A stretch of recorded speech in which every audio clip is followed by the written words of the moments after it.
तो हमारे आदिवासी परिवार के साथियों ने यहाँ मन्नत मांगी थी कि हमारे दादा जल्दी हमारे बीच में लौटे। तो आज हमारे बीच में हमारे आदिवासी शेर कांति दादा मौजूद है। पहली बार यहाँ मैं करकेला धाम आया हूँ, आकर बहुत अच्छा लग रहा है मुझे। आज सबसे बड़ी लड़ाई है भील प्रदेश की, वो है जमीन बचाने की लड़ाई। अभी उदयपुर में और उदयपुर जिले के आसपास के जो नगरी इलाके हैं उसमें जैसे खेरवाड़ा है, अपना दुलेव है, वहाँ पे नगर पालिका विस्तार, नगर पालिका की स्थापना हो चुकी है।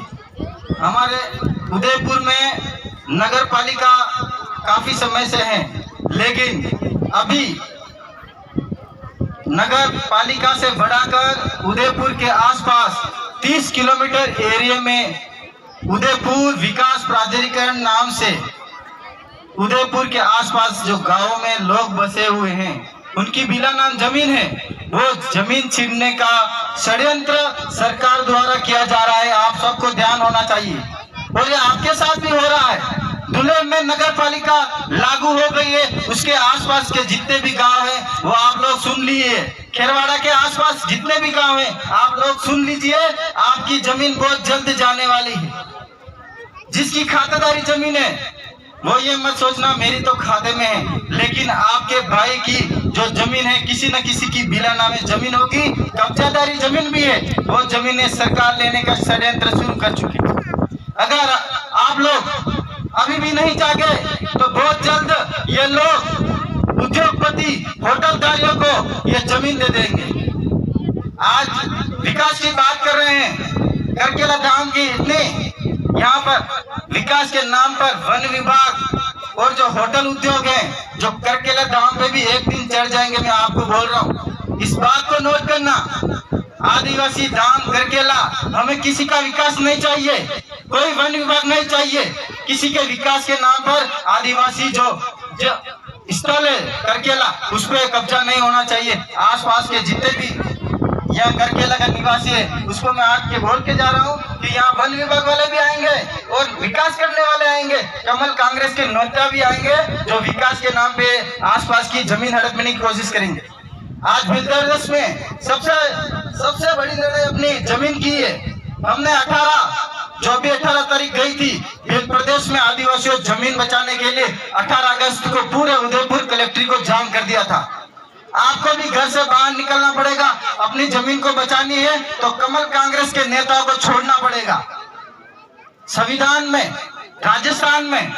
Rajasthan Tennessee act 1955, Rajasthan land revenue code 1956 के आधार पर कलेक्टर को ये आदेश है, कलेक्टर के पास आदिवासियों की जमीन संरक्षित करने का अधिकार है।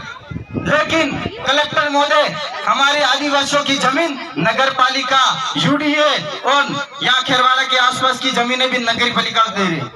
आदिवासियों की जमीन सिर्फ आदिवासियों को मिलनी चाहिए, यह प्रावधान है संविधान में।